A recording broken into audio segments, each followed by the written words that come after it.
Ну, прежде всего вопрос, почему русская история, скажем, а не история России. История России – это 17, 18, 19, начало 20 века. До этого была Ордынская Русь, Владимирская Русь, Новгородская, Киевская Русь, советская история, нынешняя история. И общее для всех этих периодов заключается в том, что державообразующим, системообразующим народом были русские. Очень часто говорят, что у нас многонациональная страна. Правильно совершенно. Страна многонациональная. Но вот государство у нас мононациональное, потому что по ООНовской классификации мононациональным считается государство, где есть этническая группа, численность которой 67 и более процентов.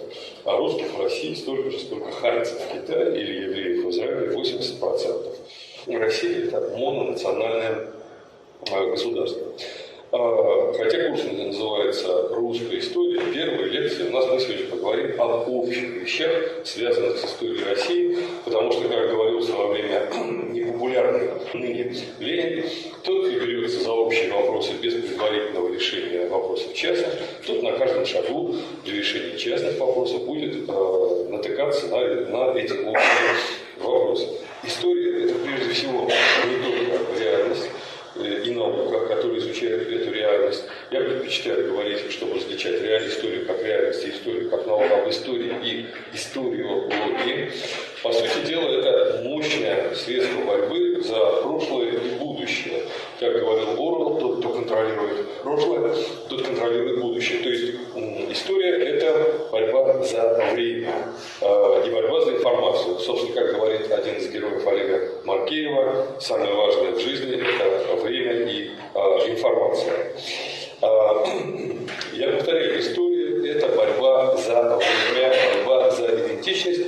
Если посмотреть, что происходило за последние 20-25 лет, с поздней перестройки вот до наших дней, хотя последние 2-3 года ситуация несколько изменилась, но тем не менее общий тренд сохраняется. Идет очернение русской и советской истории, и главная задача этого процесса была в 90-е годы, по крайней мере, это привить русским комплекс неполноценности, заставить их каяться.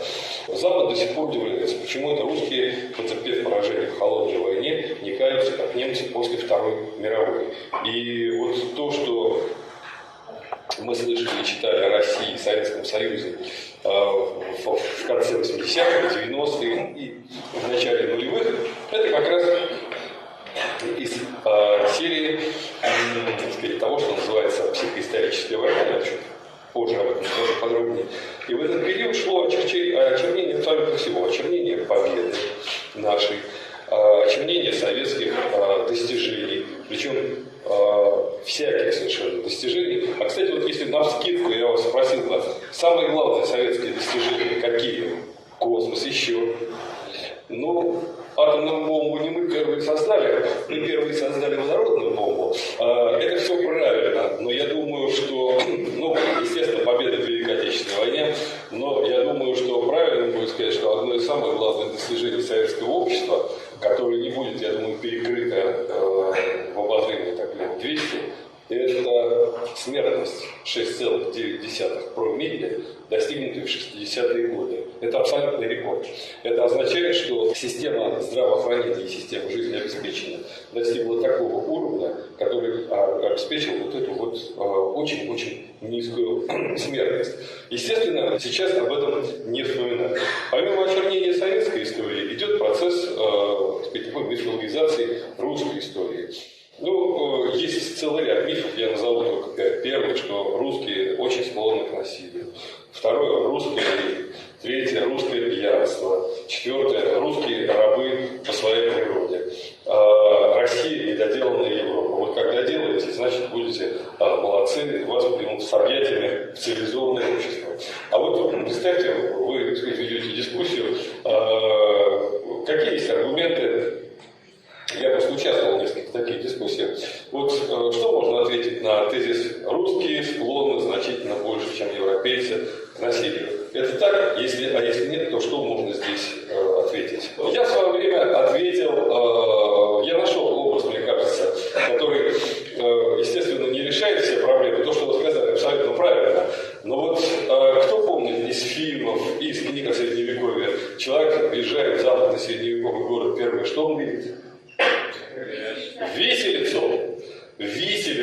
на Западе просто была культура смерти. Культура смерти. И это, кстати, потом проявилось в немецких концлагерях, где людей ввели на казнь под музыку Вагнера. То есть такая вот эстетизация смерти.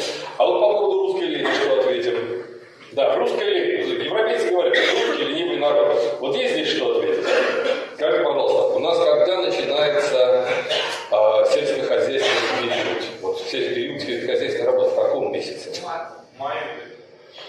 Ну, в общем-то, в апреле и заканчивается. В сентябре. Да нет, нужно уже все собрать, нужно в сентябре. А в Европе когда начинается сезон сельскохозяйственный, когда заканчивается? Вот когда едешь в Англии в феврале, когда высаживаешь дубли, зеленая травка, овечки пасутся, из-за гольфстрима сельскохозяйственный сезон 9 месяцев. У нас 5,5. То есть за 5,5 месяцев нужно вколоть так со страшной силой, а потом можно не работать, потому что совершенно бесполезно. То есть, иными словами, речь должна не идти не о русской лени, а о принципиально иной трудовой психологии, которая предполагает рывок на очень таком небольшом временном промежутке, а потом люди занимаются кто чем. Кто-то занимается охотой, кто-то с кистенем выходит на дорогу, но кто-то занимается другими полезными делами. Но самое главное заключается в том, что очень короткий сельскохозяйственный период, он порождает принципиально другую трудовую психологию. Это не лень, это иная трудовая психология. И очень интересную историю рассказал мне один дедулька лет 15 назад, который во время войны попал в плен к немцам. Он был не в концлагере, он был просто, так сказать, на работе. И делали они следующее. Они такие болты были здоровые. И здоровые гайки. И они должны были в день, где, так сказать, навинтить энное количество гаек на эти болты. И они поняли очень хорошо, что норму свою, хотя норма была большая, они могут выполнить где-то часа за полтора. И они в основном курили весь день, а потом, значит, за полтора часа все это делали.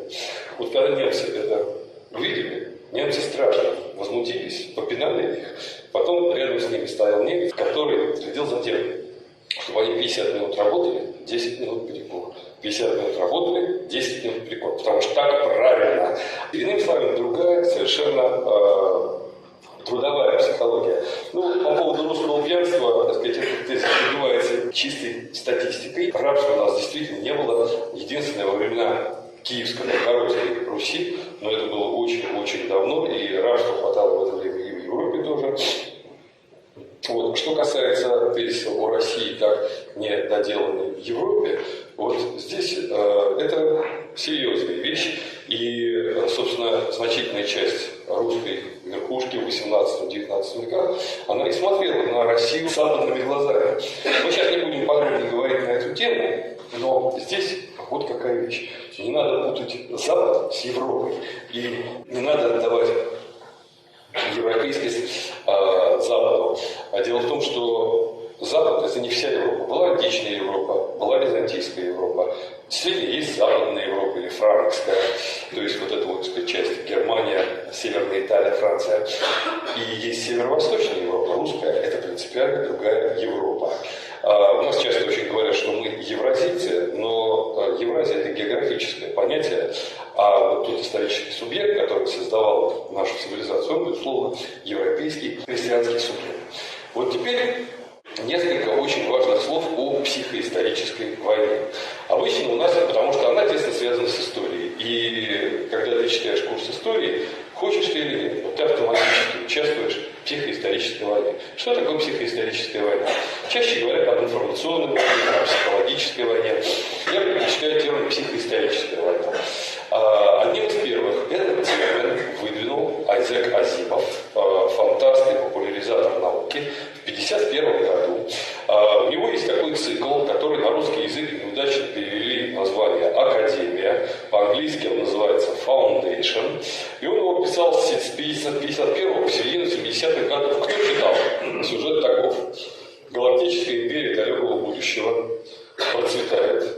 И в это время к императору является математик Селдон, и говорит, что через 15 лет все завалится. Наступит 30 тысяч лет брака, хаоса. Император спрашивает, а нельзя, но можно сделать другое. Можно 30 тысяч лет брака сжать в 1000, но для этого нужно принять план Селдона и создать 2 академии, 2 фонда. Один открытый, один скрытый. И дальше разворачивается борьба между ними. Самое интересное, что с 1954 года, как только вышел первый том в 1951 году, с 1954 года Foundation является обязательным текстом к изучению в Вестпойнте. Кто знает, что такое Вестпойнт? Военная академия в США. Одна из главных военных академий США. Так вот, книжку Азимова там изучают как образец, связанный с ходом психоисторической или психоментальной войны. Значит, что входит в психоисторическую войну? У нее 3 измерения. Первое измерение информационное. Это когда вас обманывают на уровне фактов. Второе измерение концептуальное. Это когда идут выводы. И, наконец, третье метафизическое или смысловое. В качестве примера. Вы, наверное, знаете, есть такая длится очень долгая история «Катынское дело». Кто слышит, что такое «Катынское дело»? Во время войны были обнаружены захоронения, поляков в Катыни, под Смоленском.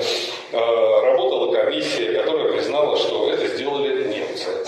В период перестройки начались другие игры. Проведена была новая экспертиза по команде Горбачева, и было якобы доказано, что это расстреляли НКВДшники в мае 1940 года, этих поляков. Поляков, которых взяли в плен, когда наши войска вошли в Польшу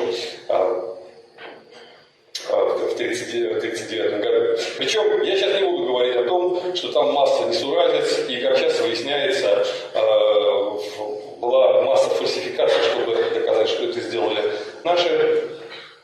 И те люди, которые получили приказ фальсифицировать, они его приказ не нарушили, но они сделали все, чтобы оставить следы, что это фальсификация. Например, как там написано, якобы бумага 1940 года, что это делается по решению ЦК КПСС. Кто помнит, когда Коммунистическая партия Советского Союза стала называться коммунистической? В 1952 году на 19-м съезде ВКПБ. Она была из ВКПБ переименована в КПСС. В 1940-м это называлось по-другому. То есть люди совершенно сознательно ляпали ошибки. Есть целый ряд просто элементарных фактов, которые разбивают эту схему. Мы сейчас говорим о другом. Давайте посмотрим, как работает психоисторическая война на данном конкретном примере. Первый уровень информационный. Это русские, то есть советские, расстреляли поляков. Это информационный уровень. Следующий уровень, концептуальный вообще. Почему они это сделали? Потому что сталинский тоталитарный режим. И, наконец, следующий смысловой уровень. А почему у русских тоталитарный режим? А потому что они рабы по своей натуре, это уже метафизика и смысл, а следовательно, они должны принять демократические ценности, а если они не хотят демократические ценности принять, значит, мы летим к ним. Вот это 3 разных совершенно, уровня психоисторической войны. Чтобы у вас была информация по поводу Катыни, если кто-нибудь вам глупости всякие заберет в голову, история о том, что это советские НКВДшники расстреляли поляков, естественно, каких-то поляков НКВДшники расстреляли. Интересно, а что, противнику нужно, талоны на усиленное питание выдавать, но тем не менее, насчет массового расстрела, эти факты подбиваются в общем. Геббельсовская версия, которая у нас потом восторжествовала, заключается в том, что расстреляли мы в мае 1940 года. Наша версия — расстреляли немцы в сентябре 1941. Если действительно это мы расстреляли в мае 1940 года, почему, когда были вскрыты, эксгумированы трупы, там желтые листочки березовые? Желтые березовые листочки не бывают в мае, они бывают в сентябре. Вторая вещь. Почему-то многие поляки убиты немецкими пулями. Это что, в 1940 году НКВДшники знали, что когда-то придут немцы, и они заранее стреляли немецкими пулями, чтобы на них свалить. Еще одна вещь. Руки связаны у расстрелянных бечевкой. У нас бечевки не было до 1946 года. Бечевка к нам пришла, это чисто немецкая вещь. У нас вместо бечевки до 1945 года была фланелевая такая веревка, нитка толстая. Самое интересное, что от Катыни в 10 километрах находится фабрика, которая делает эти фланелевые веревки. И, наконец, еще одна вещь. Там, где расстреливали, в этой зоне очень много пионерских лагерей. Допустим, расстреливали в мае. В мае еще дети не едут в пионерные лагеря. Но дело в том, что что в мае в пионерлагерях идет со страшной силой уже подготовка, так советую детей. Почему-то вот именно туда привезли людей, и там их расстреливают. Если, конечно, в сентябре, когда уже никаких пионерлагерей нет, тогда все становится совершенно понятно. То есть эта схема разбивается на уровне фактов, так же, как схема с малайзийским Боингом. Но дальше от информации делается скачок в концептуальной сфере и сфере метафизической. То есть психоисторическая война – это вот то, что наполняет любую гуманитарную науку, сферу идеологии и свободных научных дисциплин в современном мире от психоисторической войны нет. Например, если вы будете читать журнал «Экономист» английский, ну, скажем, этого года, там будет постоянно говориться, когда Асад применил химическое оружие против своих граждан. Это не доказано. Но, тем не менее, это постоянно вбивается в голову. Вот это самый такой простой информационный уровень, и для многих этого хватает. Поэтому, когда мы будем заниматься, наш курс «Русская история», мы будем постоянно иметь в виду, что это часть современной жизни психоисторической войны. Еще одна проблема, связанная с русской историей. Это проблема языка описания. Дело в том, что объективно так сложилось, что наука об обществе сформировалась и оформилась на Западе в XIX веке. Сначала экономическая наука, потом социология, потом политология. И все понятия, которыми мы пользуемся, они отражают западные реалии. Понятие частной собственности. Далеко не во всех обществах есть частная собственность. А как вы думаете, что является вообще условием того, чтобы была частная собственность? Вот без чего частная собственность невозможна? Без частного лица. Вот если нет частного лица, не может быть частной собственности. Проблема заключается в том, что частные лица появляются с разложением феодализма в Европе и при капитализме. Например, если мы возьмем индийское традиционное кастовое общество, нет там никаких частных лиц. Дело в том, что это в Европе последние 500 лет физический индивид и социальный индивид совпадают. А вот социальный индивид в Индии – это каста, социальный индивид в античности – это полис, социальный индивид в Китае – это клан. То есть вот та наука, которая возникла на Западе для объяснения самого западного общества, она адекватно отражает это общество, ну, примерно до 1970-х годов нашего века. Потом, так сказать, начал процесс ломаться.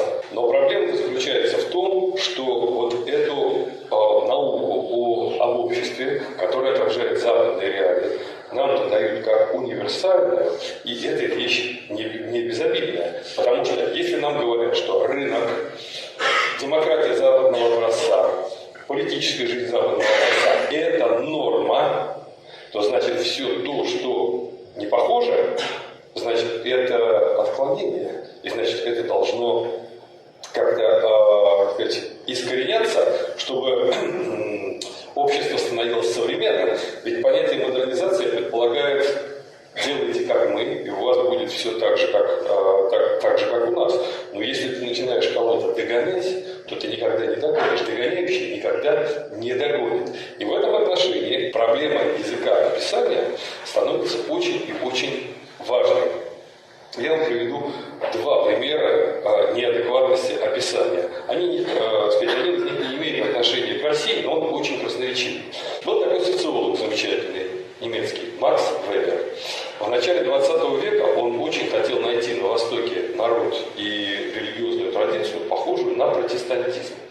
И, как ему показалось, он это нашел. Он это нашел в конфуцианстве. Дело в том, что конфуцианство – это не религия, это очень такая практическая, повернутая не на потусторонний мир, в отличие от буддизма, скажем, или ислама, система, где главное выполнять некие правила.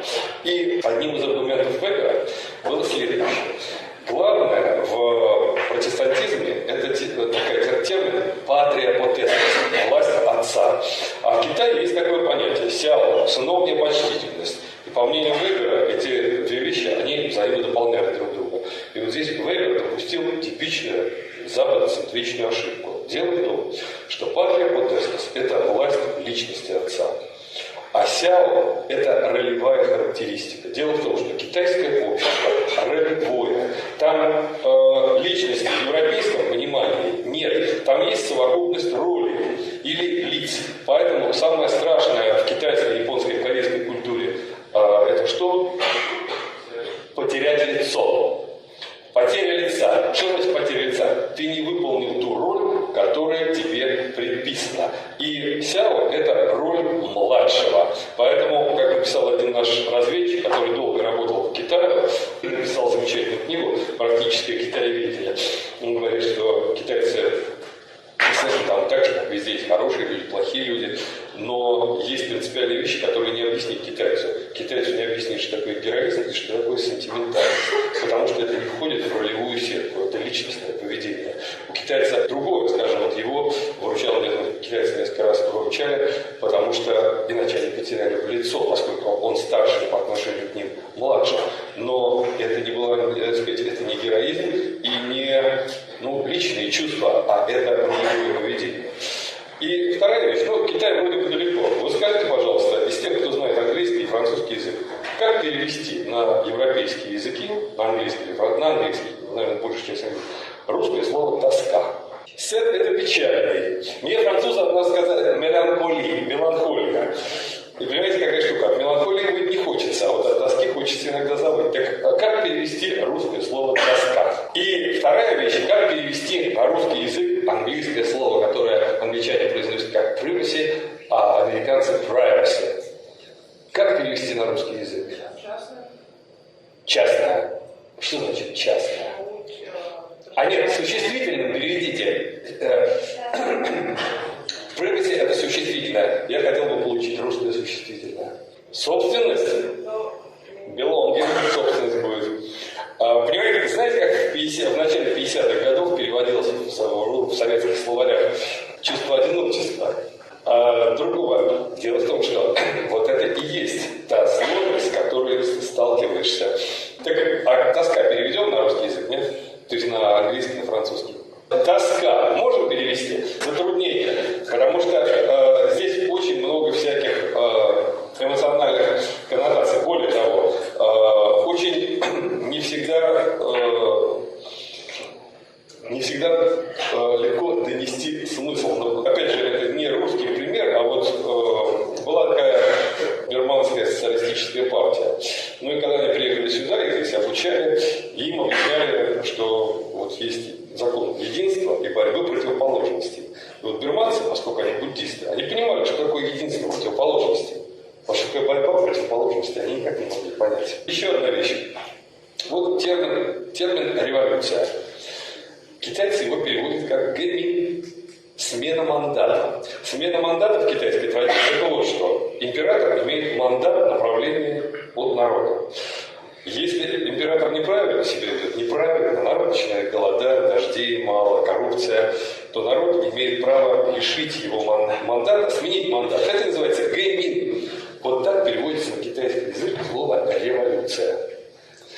То есть мы очень часто, вот я сам окончил языковой вуз, Институт страноазиатов, очень часто мы переводим привыкли к переводу неких понятий, которые на самом деле так не переводятся. Совсем простой пример. Ислам. Очень часто у нас ислам определяют как нерасчлененное единство религии и политики. Нерасчлененное единство. Возникает вопрос. Если это единство нерасчлененное, мы откуда знаем, что это религия и политика? Мы же совершаем чисто такую психологическую, логическую ошибку европейцев. То есть мы видим некую сущность ислама. И эта сущность в своей системе выполняет ту функцию, которую в нашей системе выполняет христианство и политика. Поэтому мы говорим, ислам – это единство религии и политики. Но это же бред на самом деле, потому что в исламе нет религии и политики, а есть ислам, а мы лепим наши понятия. Понятно, что с Востоком дело значительно сложнее, чем с Западом. Но и с Россией, как вот мы потом посмотрим на проблеме самодержавия, центральная проблема дореволюционной России, у которой нет аналогов, и перевод, который как autocracy на английский язык, оно не вполне адекватно. То есть любая история любой социальной системы упирается в то, что нужен адекватный язык. Был такой замечательный физик Шрёдингер, который решил, что он биологам объяснит, что такое феномен жизни на языке физики и химии. И он написал замечательную небольшую книжку «Что такое жизнь?». Книжка очень интересная, но она из того разряда, который англосаксы называют brilliant failure, блестящий провал. Феномен жизни можно объяснить только на языке биологии, никак не на языке физики и химии. То же самое с социальной историей. Поэтому Доминик Ливен – это, так сказать, человек-историк с русскими корнями, семья которого уже более 100 лет живет в Англии. Он говорит о том, что нынешняя историография западная – это такое прославление англосаксонского опыта развития на языке этого развития. Нужен другой язык. Собственно, когда мы будем говорить о русской истории, мы и попытаемся решить целый ряд проблем терминологических. Потому что если ты принимаешь чужую терминологию, то ты получаешь тогда не живую модель своего общества, а восковую фигуру, которую Шерлок Холмс посадил у себя в кабинете, и там ее, так сказать, крутили, а полковник Моран именно в нее стрелял из своего знаменитого пневматического ружья. То есть одна из важнейших проблем, связанных с историей, это теория. И вот здесь начинаются очень серьезные проблемы, о которых нужно договориться о некоторых вещах, чтобы потом на них не натыкаться. Значит, скажите, пожалуйста, вот есть такая вещь, научный факт. Научный факт – это что такое? Вот как мы определим научный факт? А вы опыт как проводите? Спонтанно или у вас есть какая-то уже идея? Подсказка. Эмпирический факт и научный факт – это одно и то же или нет? Вот смотрите, мы проводим опыт. Сейчас мы выходим на улицу и смотрим. В 9 часов солнце вот здесь, в 12 здесь, в 3 здесь. И мы какой должны вывод сделать эмпирический? Солнце вращается вокруг Земли. Вот это и есть эмпирический факт. Эмпирический – это достоверно? Нет. Тогда чем отличается научный факт от эмпирического? Может быть, Что? я не раз может быть. Нет, мы каждый день встаем, и солнце доходит вот каждый день. Как вы здесь? Научно обоснован на каких-то данных. Вот, знаете, Эйнштейн однажды сказал такую вещь, мы сейчас подумаем, он нормальный человек или он прав. Вот. А Эйнштейн сказал, будете ли вы наблюдать то или иное явление или нет, зависит от той теории, которой вы пользуетесь. Это как? Вот как понимать Эйнштейна в данном случае? Будете ли вы наблюдать то или иное явление, зависит от того, какой теорией вы пользуетесь. Ну, наверное, говорит о... Вот смотрите, то есть мы выходим и видим, и мы говорим, да, солнце вращается вокруг Земли. И массу такого рода эмпирических наблюдений мы можем зафиксировать. Значит, запишите, пожалуйста, классическое определение научного факта, оно нам потом пригодится. Научный факт – это эмпирическая реальность, включенная в рамки той или иной научной теории. То есть вне научной теории нет научных фактов, есть только эмпирические факты, которые могут солгать. Поэтому тот же Эйнштейн говорил, природа коварна, но не злонамеренна, в отличие от человека. То есть природа сознательно врать не будет. А вот человек может, исходя из своих интересов, написать в хронике, совершенно приписав другие мотивы действующего. Значит, иными словами, вне научной теории не бывает научных фактов. Эмпирический факт – это еще не наука. Мы должны его включить. И поэтому один и тот же эмпирический факт может породить несколько научных фактов. И вот здесь становится проблема. А как выбирать? Вот перед нами есть несколько научных теорий, несколько интерпретаций, условно, русской истории. Как выбирать? Как решать? Какая теория справедлива? Мы не можем поставить опыт. Более того, да и опыт не всегда может ответить на вопрос. Но мы сейчас забыли об этом. Мы не можем поставить опыт по поводу 15 века. И у нас есть несколько теоретических интерпретаций русской истории. Несколько интерпретаций опричнины, например. Как будем выбирать? Есть какие-то критерии для выбора? Выгоднее? Кому? Понимаете, знать бы, кому выгоднее. Дело в том, что нет единого лица, которому было бы выгодно. Обязательно найдется кто-то, кто решит свою выгоду поиметь. Но и потом выгода к науке не имеет никакого отношения. Мы говорим о научном рациональном анализе. Значит, какие есть какие-то критерии? Ну, вот вы сказали, рациональность. То, что более-менее разумно. Нет, это не критерии в данном случае. У Льва Николаевича Гумилева есть такой термин – пассионарность. Пассионарные люди, там, пассионарность. Вот это проверить принципиально можно или нет? Фрейд говорит, сказать, вот сексуальные переживания человека полностью воздействуют на него.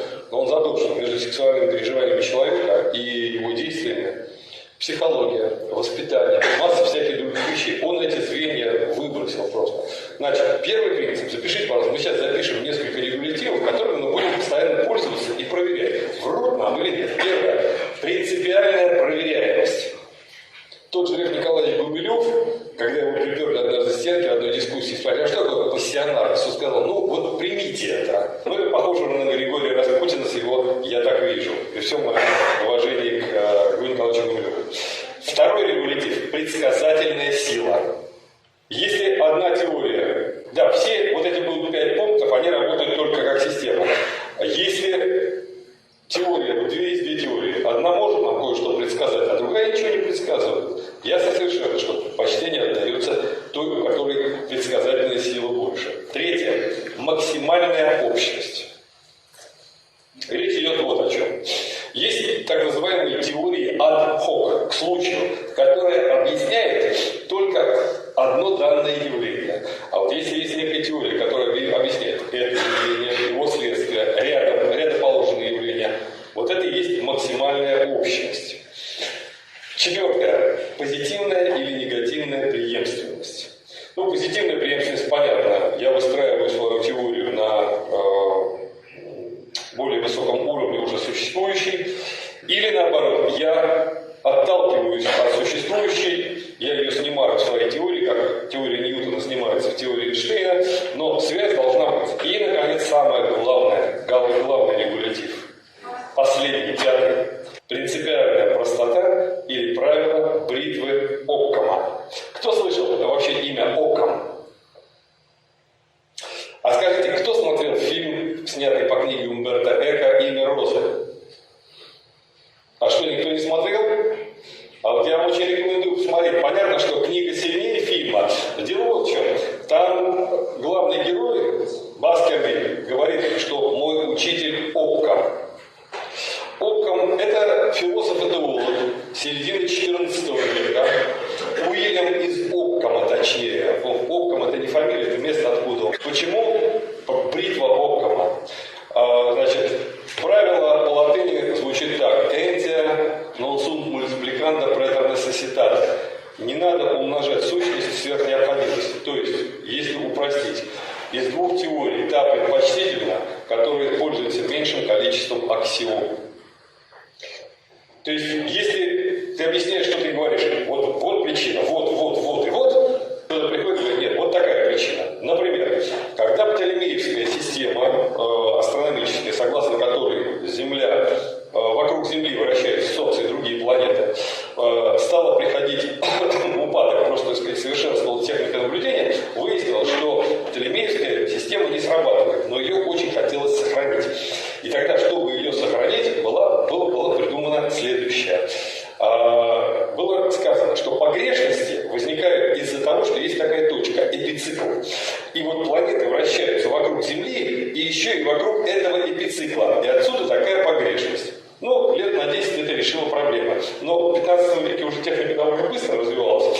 И выяснилось вскоре, что и эпицикл не решает проблему. И тогда была введена еще одна точка – дифферент. Планеты и Солнце вращаются вокруг Земли, все вместе они вращаются вокруг эпицикла, и вместе с эпициклом они вращаются вокруг дифферента. Это делалось, чтобы спасти Птолемеевскую систему. Потом приходит Коперник и говорит, ребята, это все полная ерунда. Нам не нужны ни эпицикл, ни дифферент, если у нас мы принимаем, что эта Земля вращается вокруг Солнца. Единственное, в чем ошибался Коперник, поскольку он по эстетическим, подчеркиваю, сугубо по эстетическим соображениям избрал круг, он считал, что планеты обращаются по кругу вокруг Солнца, а через сотни лет после него было решено, опять же, по эстетическим соображениям, что по эллипсу, потому что эллипс это была любимая фигура барокко, но эллипс совпал с реальностью. То есть вот дифферентный эпицикл – это нарушение правила бритвы Оккама. Значит, вот, пожалуйста, запомните вот эти вещи, о которых мы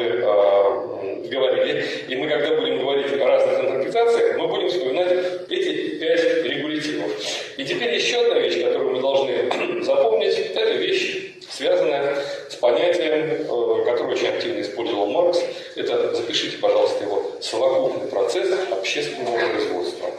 Совокупный процесс общественного производства – это и есть общество. Вообще у нас в конце 80-х, начале 90-х годов, когда начали уже бомбить советскую идеологию, у нас марксизм выбросили и попали в положение таких провинциалов, которые разделываются с очередным модным костюмом и пытаются найти другой модный костюм. В этом отношении, так сказать, марксизм, он никуда не делся, это часть западной традиции, очень мощная.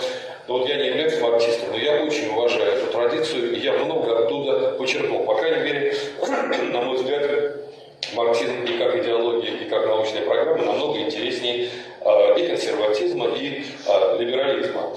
И это часть западной идейной системы. Более того, за последние 10 лет Маркс в связи с кризисом на Западе выдвинулся на место фигуры, популярной фигуры номер 1 на Западе. Если вы посмотрите в интернете, сколько сейчас работ появляется о Марксе, причем они пишут не только левые, но даже такой человек, как Жак Аттали, это идеолог глобализации, идеолог монdiализма. Он даже написал биографию Маркса, и она у нас переведена в серии ЖЗЛ. Маркс его интересует прежде всего как человек, который подарил идею мирового правительства. Но, как говорит Аттали, мировое правительство будут создавать не пролетарии, а буржуазия. И в этом отношении, сказать, вот Маркс для него это очень-очень большая величина. Так вот, совокупный процесс общественного производства состоит из 5 фаз. Запишите, пожалуйста. Нам тоже нужно будет, чтобы всякие, так сказать, глупости блокировать. Первое. Распределение факторов производства. Это элементарные вещи, но их нужно знать обязательно. Распределение факторов производства. Действительный процесс производства – это следующая фаза. Ну вот представьте, процесс производства окончен. Что дальше, сказать, мы делаем? Вот закончен процесс производства. Следующая фаза какая должна быть по логике?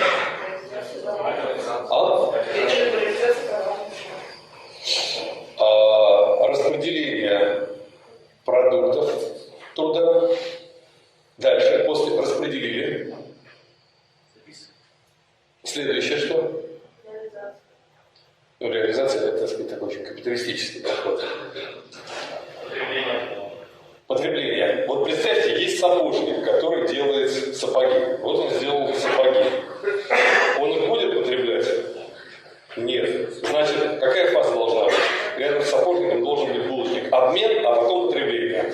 Значит, у нас 4-я фаза – это обмен, и 5-я фаза – потребление. Причем, как говорил Маркс, общественный характер производства дан обменом.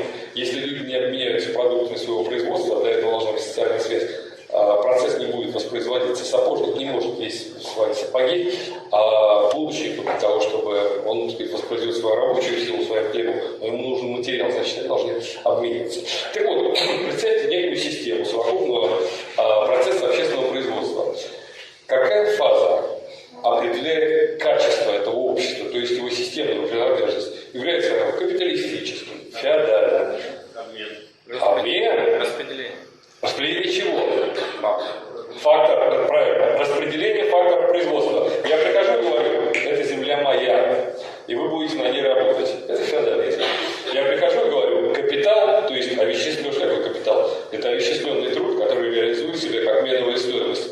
Я говорю, вот у меня есть капитал, у тебя есть рабочая сила. Человек говорит, возьми меня на работу, эксплуатируй мою рабочую силу. Вот это и есть распределение факторов производства. Значит, запомним, что эта фаза является решающей. Фаза, которая именно она определяет такое-то общество. Человек приходит и говорит, вы теперь принадлежите мне, ваши дела принадлежат мне. Это и есть рабовладение. Но вот на этом все наши сложности не кончаются. Наука – это все замечательно. Но дело в том, что помимо науки, мы сейчас не говорим о религии, существует еще одна форма организации знаний. Эта форма называется идеология. Кто мне может сказать, чем идеология принципиально отличается от науки и религии? Вообще, зачем нужна идеология? Вот смотрите, первые 200 лет истории капитализма люди выясняли свои отношения с помощью религии. Протестанты били католиков и наоборот. А идеология зачем нужна? Для цели это понятно, замечательно. Почему термин. И дело в том, что когда появляется термин, появляется этот феномен. Запишите, пожалуйста, 1796 год. Термин идеология придумал француз Дестют де Трасси. Дестют де Трасси. А в 1800 году он придумал термин, он стал пользоваться термином идеолог. То есть мы можем сказать, что идеология возникает вот в начале 19 века, в конце 18-го, начале 19 века. Зачем понадобилась идеология? Вот почему нельзя было решать проблемы с помощью религии? Любая вещь, которая появляется, она всегда носит какой-то практический характер. Зачем нужна была идеология? Для контроля управления массами. Чтобы церковь не была государством. Появилась наука, которая стала изменять. Значит, скажите, пожалуйста, вот религия, христианство в данном случае, она апеллирует к времени или к вечности? К вечности.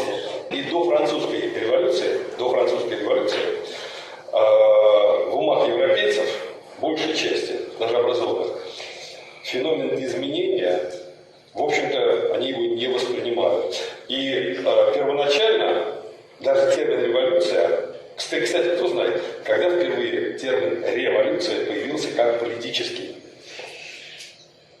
Это произошло в 1688 году, во время так называемой славной революции, которая все вернула на круги своя. А как вы думаете, есть какая-то связь между словами «революция» и «револьвер»? Но я имею в виду не прямую связь, что во время революции сказать, из револьвера расстреливали противников, а этимологическая связь. Революция, револьвер.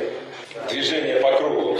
И впервые термин «революция» и был применен в 1688 году, потому что после Кромвелевской революции как бы все пришло на круги своя. И с больше 100 лет термин «революция» означал политический поворот к прошлому. И вдруг происходит французская революция 1789-99 годов, и термин «революция» меняет значение. Это уже поворот не на 360 градусов, а на 180.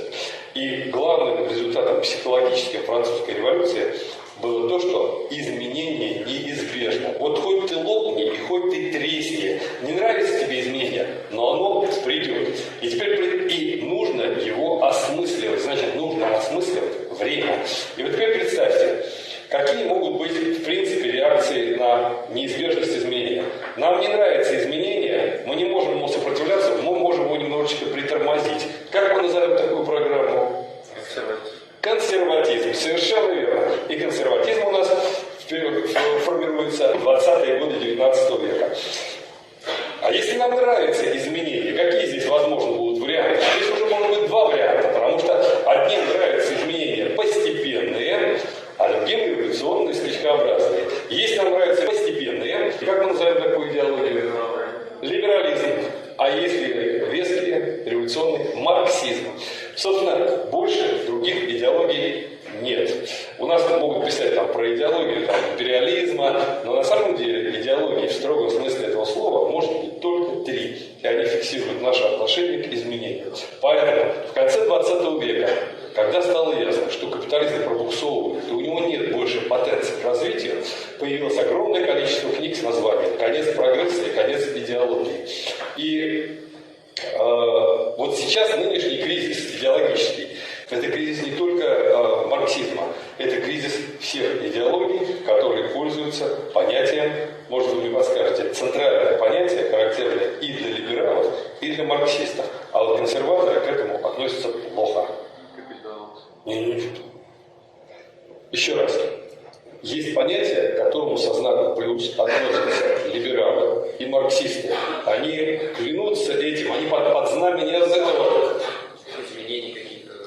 Какое изменение? Правильно, изменение. Но изменение бывает регресс, а бывает прогресс. Совершенно верно, прогресс.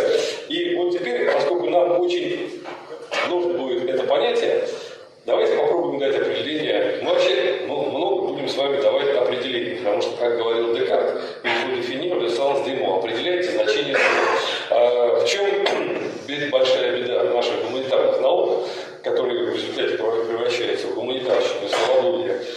Это нечеткость, неопределенность понятий. Вот у нас, например, с легкой руки Хантингтона, который написал «Столкновение цивилизаций», у нас стало очень модным понятие цивилизации. Но в основе этой моды лежит очень простая вещь. Цивилизация – понятие большей частью не научное, его нужно научно понять и давать. Поэтому человек, который пользуется термином цивилизация, он может блудить словами сколько угодно и не отвечать за это. Это вот такая гуманитарная безответственность. Вот мы с вами будем стараться определять значение слов. И давайте попробуем, а что такое прогресс? Потому что нам придется сталкиваться с вами с разными интерпретациями. Мы будем читать, как это общество более прогрессивное, это менее прогрессивное. Что такое прогресс? Улучшение. Улучшение? А улучшение, скажите, пожалуйста, вот что является критерием улучшения? Вы знаете, переход от феодализма к капитализму – это прогресс? Прогресс. А знаете, сколько праздников было у крестьян во Франции и в Германии в средние века? У них было, помимо субботы и воскресенья, 56 нерабочих дней. Такое количество праздников Франция получила только при де Голле в начале 60-х годов. Переход к капитализму означал резкое ухудшение питания для 90% населения. То есть прогресс для одних – это всегда регресс для других. Социальный процесс – это игра с нулевой суммой. Поэтому я пользуюсь термином трансгресс, нейтральный. То есть это трансгресс для одних прогресс, для других регресс. Поэтому, когда мы говорим «лучший», что значит «лучший»? Знаете, был такой афорист польский, Ежелец, который как написал: если людоеды начинают пользоваться вилками и ложками, это прогресс? Вот это прогресс. Значит, давайте все-таки попробуем. Причем давайте порассуждаем сейчас о прогрессе в более простой вещи. Забудем про общество. Да, в обществе это сложная штука, более сложная. С точки зрения развития животного мира прогресс есть или нет? Как звучит дарвиновский принцип эволюции? Сильнее. А по-английски сильнейший, очень неудачный перевод. Как по-английски звучит? Survival of the fittest. А что такое fittest? Подходящий. To fit, вот когда вы там, сказать, меряете обувь в магазине или говорите, здесь, it doesn't fit me, он не идет. Значит, наиболее приспособленный. А кто у нас наиболее приспособленное существо, которое вообще не умирает? Одноклеточные. И если бы у нас принцип эволюции был survival of the fittest, она должна была остановиться бы на одноклеточность. Но она не остановилась. Я сейчас не буду затрагивать этот вопрос, но вот прогресс – это что такое? Что? Замечательно. Вот человек заболевает смертельной болезнью и меняется. Это прогресс? Давайте попробуем поиграть, подсказка, поиграть с определением прогресса, исходя из 3 базовых кирпичиков. Вещество, энергия и информация. Я сейчас сознательно буду упрощать вопросы, примитивизировать. Где у людей, у живых существ хранится информация? По мозгу. Хорошее, правильно. Но дело в том, что вспомните, вот в детстве вы не могли никогда, первый раз видите паука, и вы подсознательно пугаетесь паука или змею. Значит, помимо мозга, где-то информация еще хранится. Где? Гены. Совершенно верно. Теперь провокационный вопрос. Где больше? В мозгу? Генетическую информацию больше накапливается изначально. На первых этапах больше генетическая, да? Да. А где? Правильно. Где барьер? Где барьер? Вот с какого момента, у какого класса существ информации в мозгу стало больше, чем в генах?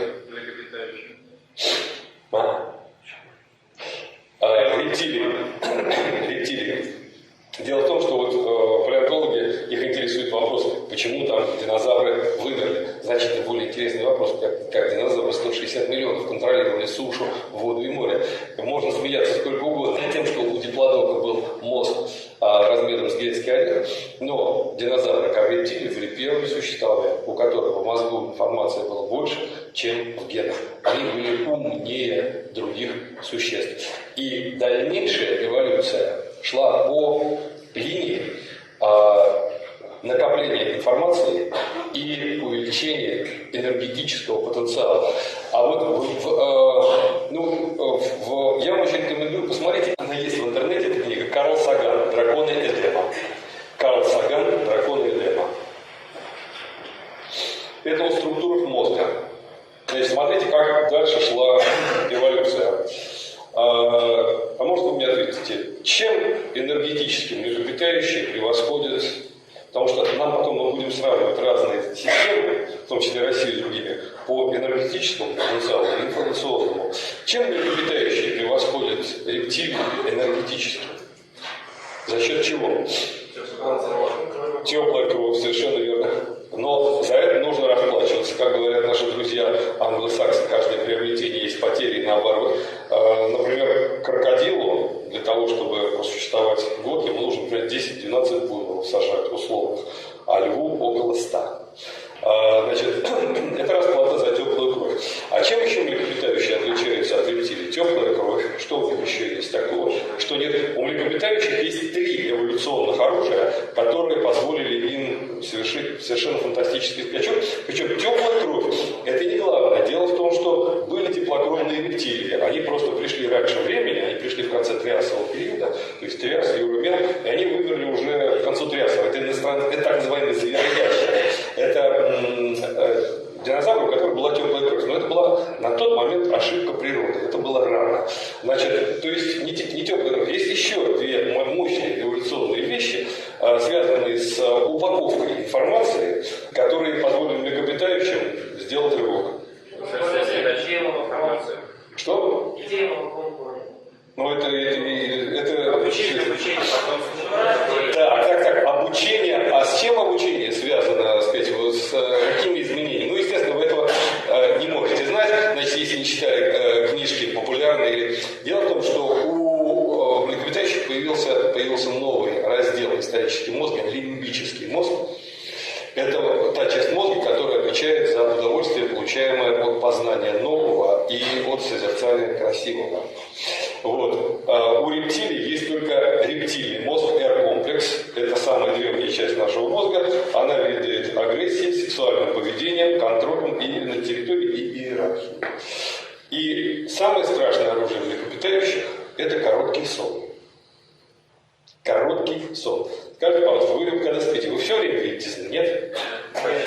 Нет. Это вам кажется. Больше вы очень короткое время видите сны, это полное отключение.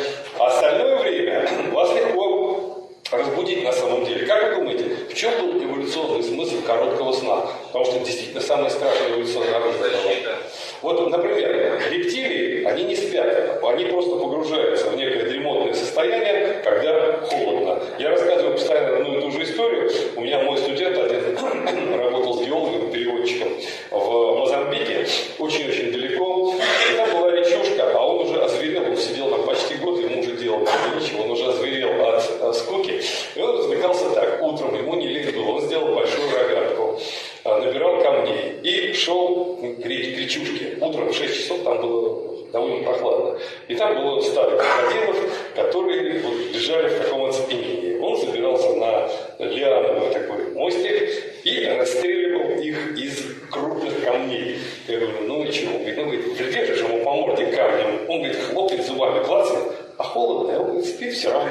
Это я, говорит, расстреливаю. Вот, то есть у рептилий, как таковых, сна нет. Есть такое вот дремотное состояние.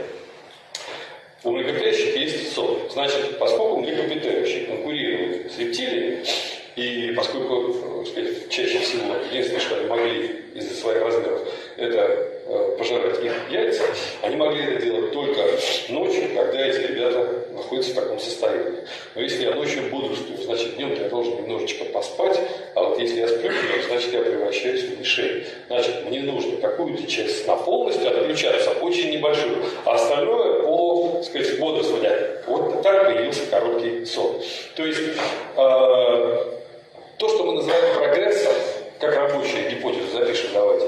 Прогресс – это увеличение информационно-энергетического потенциала системы, увеличение информационно-энергетического потенциала системы. Сейчас для нас не важно, какая это система, общество или живой организм. Информационно-энергетического потенциала системы при сохранении или даже уменьшении вещественной массы. То есть принцип small is beautiful. Обратите внимание, эволюционный гигантизм – это всегда вырождение. Гигантские ящеры, гигантский человек, Парантропробустус. Кто в детстве читал книжку «Рани старшего. Борьба за огонь»?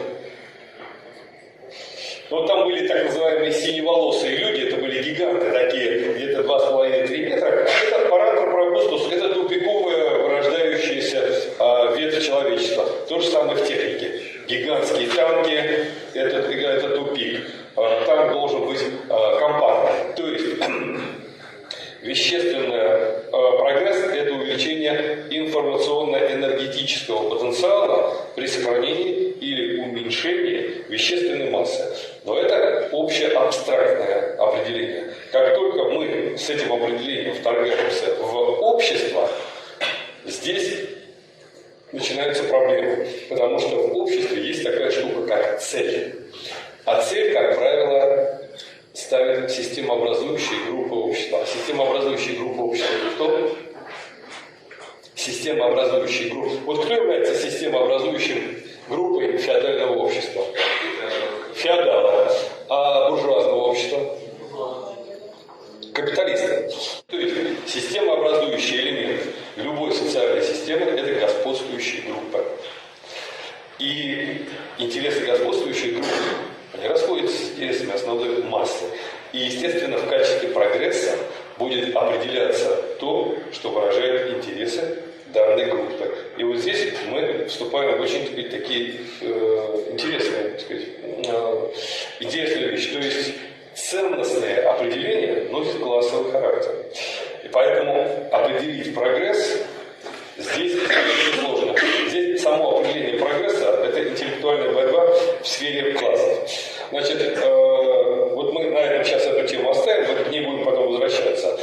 Сейчас я хочу закончить с идеологией. Вот сейчас очень много говорят о современном мировом кризисе. Помимо прочего, это кризис идеологий. Сейчас нет ни одной идейной системы, которая может предложить некую программу будущего. И это означает, что старая система капиталистическая подошла к концу по старости, по слабости. И, к сожалению, старые системы никогда не уходят мирно. Они взрываются, и они уходят с большей или меньшей кровью. Потому что те, кто рулит этими системами, их главная задача в любом случае это сохранить себя в качестве привилегированной группы нового общества. Иногда это не получается. Например, у верхушки позднеантичного общества это не получилось. Иногда это получается очень хорошо. Например, верхушка феодального общества, которая начала демонтировать феодализм в середине 15 века, и она настолько успешно это сделала, что в середине 17 века у власти было 90% тех семей, которые находились у власти в середине 15 века. Я имею в виду не только королей, но также герцогов, графов, всю верхушку. Вот то, что сейчас происходит на Западе, хотя нам эта тема понадобится в самом конце нашего курса, забегая вперед, это демонтаж капиталистической системы ее верхушки таким образом, чтобы оказаться наверху в новой социальной системе. Для этого, правда, нужно очень постараться. Нужно выкосить значительную часть населения, разрушить образование и очень много чего другого сделать. И, по-видимому, этот процесс выходит из-под контроля, и что-то мне подсказывает, что он пойдет не по феодальному пути, а по позднеантичному. Значит, иными словами, идеологический кризис всегда накладывает свой отпечаток на кризис науки. Потому что так получается, что наука об обществе, созданная в XIX веке, она так или иначе связана с той или иной идеологией. Наиболее теоретизированная наука связана с марксизмом, эмпирическая наука связана с либерализмом, с консерватизмом ситуация сложнее. Теперь по базовым наукам, чтобы нам они, так сказать, не мешали заниматься, так сказать, историей, скажите, пожалуйста, экономическая наука когда возникает примерно, как вы думаете? Экономическая наука. Может даже кто-то знает, как она называлась, когда ее создавали. Она называлась политическая арифметика, создал ее Уильям Петти в конце 17 века. Но в конце 18 века Адам Смит, в начале 19 века американцы создали науку, экономическую науку. Значит, каждая наука отличается от другой тем, что у нее есть некий базовый объект, который не изучает никакая другая наука. Например, у химии свой объект, у физики свой объект. Каков объект экономической науки? Экономическая наука изучает что такого, что не изучает ни одна другая дисциплина. Рынок, совершенно верно. Вслед за экономической наукой появилась социология. В 40-х годах у нее практическая цель была очень простая – превратить опасные классы в трудящиеся. Базовый объект изучения социологии какой? Что изучает социология? Что? В любом обществе. В любом в буржуазном, совершенно верно. Она изучает так называемое гражданское общество, потому что с понятийным аппаратом социологии невозможно изучать, скажем, традиционную генетию, кастовую или племенную строй. Это современное буржуазное общество. И, наконец, политическая наука, которая оформилась в конце 19-го, начале 20 века, что является базовым объектом изучения политической науки? Политическая сфера и государство. С историей здесь более сложный момент, сейчас мы его трогать не будем, но давайте запомним, что три базовые науки, то есть каркас западной науки о современном обществе, у них есть, у каждой свой базовый объект. Рынок, гражданское общество и политика. Забегая вперед, все эти объекты постепенно исчезают. Политика превращается в комбинацию шоу-бизнеса и административной системы, и в этом отношении появление Шварценеггера в качестве губернатора Калифорнии это только первая ласточка. Вот сейчас Клуни даже решил жениться для того, чтобы стать губернатором Калифорнии, а потом, возможно, президентом США.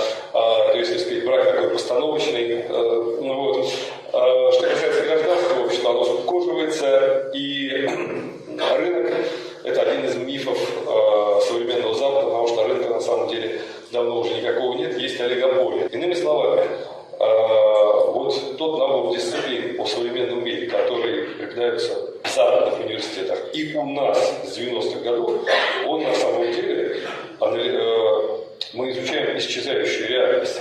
И эти дисциплины очень мало что могут нам сказать на самом деле о современном западном